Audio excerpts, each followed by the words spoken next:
নমস্কাৰ বন্ধুসকল, পুনৰ এটা নতুন ভিডিঅ'লৈ আপোনালোকক স্বাগতম জনালোঁ। বন্ধু-বান্ধৱীসকল, গাঁৱলীয়া দৰৱ বা ঘৰুৱা উপায় এইবিলাক আপোনালোকে কিমান বিশ্বাস কৰে বা নকৰে সেইটো মই নাজানো, কিন্তু মই বহুত বিশ্বাস কৰোঁ। কাৰণ সকলোৱে জানে আমাৰ অসমখন বন ঔষধিৰে ভৰি আছে আৰু আমাৰ অসমত অতি জৰে পৰা এইবিলাক বন দৰৱ বা ঔষধসমূহ ব্যৱহাৰ কৰি সুফল পাইছে বা বহুতে ব্যৱহাৰ কৰি ভাল পায় আৰু বহুতে বিশ্বাসো কৰে।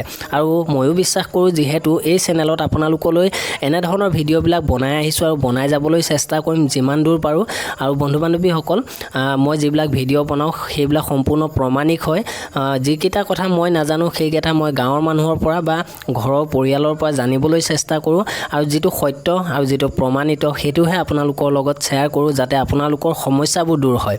আৰু আজিও আপোনালোকলৈ এনেকুৱা এটা উপায় লৈ আহিছোঁ, মানে মাত ভঙা বা স্বৰ ভংগ। এই সমস্যাটো তেতিয়া হয় যেতিয়া আমি অত্যাধিক টোপনি ক্ষতি কৰোঁ, বা আমি যদি বহু সময় ধৰি বক্তৃতা দি থাকোঁ, বা আমি যদি চিঞৰোঁ বা কেঁহা টেঙা জ্বলা এনেধৰণৰ বস্তু যদি আমি বেছিকৈ খাওঁ, তেতিয়াও আমাৰ মাত ভাঙিব পাৰে, আমাৰ স্বৰ ভংগ হ'ব পাৰে। বিশেষকৈ যিসকলে গান গাই ভাল পায় তেখেতলোকৰ কাৰণে বৰ আমনিদায়ক এই সমস্যা। আৰু আজি আপোনালোকে ভিডিঅ'টো সম্পূৰ্ণ চাওক। ভৱিষ্যতে যদি আপোনাৰ কেতিয়াবা কিবা কাৰণত মাত ভাঙে, মানে তেতিয়া আপুনি এই উপায়টো অৱলম্বন কৰিব পাৰিব। আৰু ইয়াৰ যিটো লক্ষণ হৈছে, যেতিয়া আমাৰ মাত ভাঙিব তেতিয়া আপোনাৰ ডিঙিটো চেৰচেৰাব আৰু আপোনাৰ ডিঙিটো বিষ হ'ব, লগতে কথাবোৰ অস্পষ্ট হ'ব। ক'বলৈ মন গ'লেও আপুনি কথাবোৰ খুলি ক'ব নোৱাৰিব, অস্পষ্টভাৱে ওলাব, আৰু তেনেকুৱা সমস্যা হ'ব পাৰে। গতিকে ভিডিঅ'টো সম্পূৰ্ণ শেষলৈকে চাব, আৰু যদি ভাল লাগে এটা লাইক কৰি চেনেলটো ছাবস্ক্ৰাইব কৰি ল'ব। তেন্তে বলক দেৰি নকৰি আজিৰ ভিডিঅ'টো আৰম্ভ কৰি লওঁ।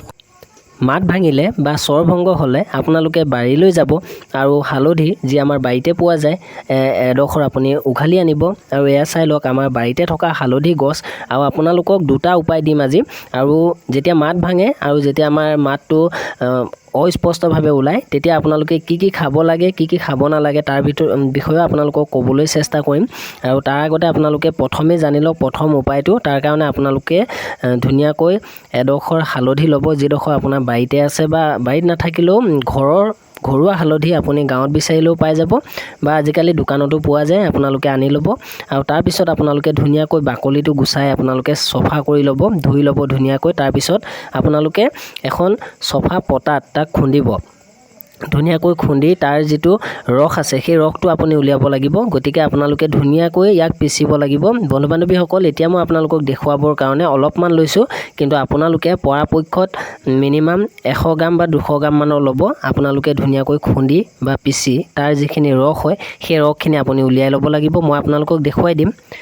ইয়াৰ উপৰি আপোনালোকক আৰু এটা উপায় দিম, যিটো উপায় আপোনালোকে অতি সহজেই কৰিব পাৰিব, কিন্তু এই উপায়টো আপোনালোকৰ কাৰণে বহুত ভাল। ভিডিঅ'টো চাই থাকক সম্পূৰ্ণ শেষলৈকে। আৰু আপোনালোকৰ অকল মাত ভঙা বা স্বৰ ভংগ বুলিয়ে নহয়, আপোনালোকৰ মাত শুৱলা কৰিবৰ কাৰণে আপোনালোকে এই যিটো উপায় সেইটো অৱলম্বন কৰি চাব পাৰে। বন্ধু-বান্ধৱীসকল, এতিয়া মোৰ সম্পূৰ্ণ পিছা হৈ গৈছে আৰু ইয়াৰ পৰা ৰস উলিয়াব পৰা হৈ গৈছে। গতিকে মই আপোনালোকক দেখুৱাবলৈ চেষ্টা কৰিছোঁ। চাই লওক কেনেকৈ পিচিব লাগে। ইয়াত একো দিব নালাগে, আপোনালোকে সুদা হালধিডোখৰ এনেকৈ ধুনীয়াকৈ পিচি ল'ব। আৰু এটা পৰিষ্কাৰ গিলাচ লৈছোঁ মই আপোনালোকক দেখুৱাবৰ কাৰণে, কিমানটো পৰিমাণৰ ল'ব লাগে বা উলিয়াব লাগে। আপোনালোকে এটা পৰিষ্কাৰ পাত্ৰ ল'ব, আৰু তাত আপোনালোকৰ যিটো হালধি হয় সেই হালধিৰ ৰসখিনি ধুনীয়াকৈ উলিয়াই দিব। আৰু মই এনেকৈ ঠিক চেপি উলিয়াই দিছোঁ। আৰু আপোনালোকে ঠিক তেনেকৈ ইয়াৰ হালধিৰ মুঠতে ৰসটো উলিয়াই ল'ব। বিশুদ্ধ হালধিৰ বিশুদ্ধ ৰসখিনি আপোনালোকক লাগিব, আৰু এনেকৈ আপোনালোকে ধুনীয়াকৈ উলিয়াই ল'ব। আৰু এইটো খুব কম সময়ৰ ভিতৰতে আপোনালোকে কৰিব পাৰিব। এতিয়া বন্ধু-বান্ধৱীসকল, আপোনালোকে চাই লওক, ইয়াৰ পৰা যিখিনি ৰস উলিয়াব লাগে সেইখিনি মই উলিয়াই ল'লোঁ। আৰু এতিয়া কি কৰিব লাগে মই আপোনালোকক কৈ আছোঁ। এতিয়া মই এটা বেলেগ পাত্ৰ আনিছোঁ, আৰু এই পাত্ৰটোত হালধিৰ ৰসখিনি ঢালি দিছোঁ। আৰু বন্ধু-বান্ধৱীসকল, আপোনালোকে এনেকৈ ধুনীয়াকৈ হালধিৰ ৰসখিনি উলিয়াব। আৰু ইয়াত আপোনালোকক প্ৰয়োজন হ'ব চেনি। আপোনালোকে অলপমান চেনি দিব, বেছিকৈ দিব নালাগে, একেবাৰে মিঠা হ'ব দিব নালাগে। আপোনালোকে আধা চামুচমান চেনি 200 গ্ৰাম হালধিৰ ৰসতো দি দিব পাৰে। আৰু আপোনালোকে এনেকৈ মিক্স কৰি ল'ব ধুনীয়াকৈ, যিমান পাৰে আপুনি গুলি ল'ব। আৰু আপোনালোকৰ এই মিশ্ৰণটো এনেকৈ গুলি লোৱাৰ পিছত প্ৰস্তুত হৈ যাব। আৰু আপোনালোকে এইটো খাব লাগে। আৰু আপুনি যদি এইটো খাব পাৰে, তেতিয়া আপোনাৰ যিটো স্বৰ ভংগ বা ডিঙিৰ মাত ভঙা সমস্যাটো দূৰ হ'ব।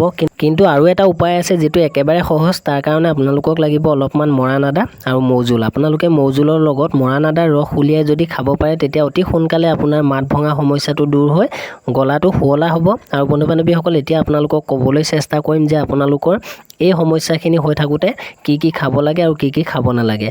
প্ৰথমে আপোনালোকে বাৰ্মি শাক, ধনিয়া, ত্ৰিফলা, মৌজোল, হালধিৰ ৰস, বিশুদ্ধ সৰিয়হৰ তেল এনেধৰণৰ বস্তুবোৰ উপকাৰী। তাৰোপৰি ইয়াৰ কিছুমান অপকাৰী বস্তু আছে, যিবোৰ হৈছে যিকোনো মিঠা জাতীয় বস্তু আপুনি নাখাব, কল নাখাব, নাৰিকল নাখাব, জলফাই নাখাব, যিকোনো কেঁহা বস্তু, কফ সৃষ্টিকাৰক বস্তুবিলাক আপোনালোকে নাখাব। বন্ধু বান্ধৱীসকল, আশা কৰোঁ আপোনালোকে আজিৰ ভিডিঅ'টো নিশ্চয় ভাল পালে। যদি ভাল পালে এটা লাইক কৰি চেনেলটো ছাবস্ক্ৰাইব কৰি ল'ব। তেনে পুনৰ এটা নতুন ভিডিঅ'ৰ সৈতে পুনৰ আহি আছোঁ, চাই থাকিব আমাৰ ভিডিঅ'সমূহ। ধন্যবাদ।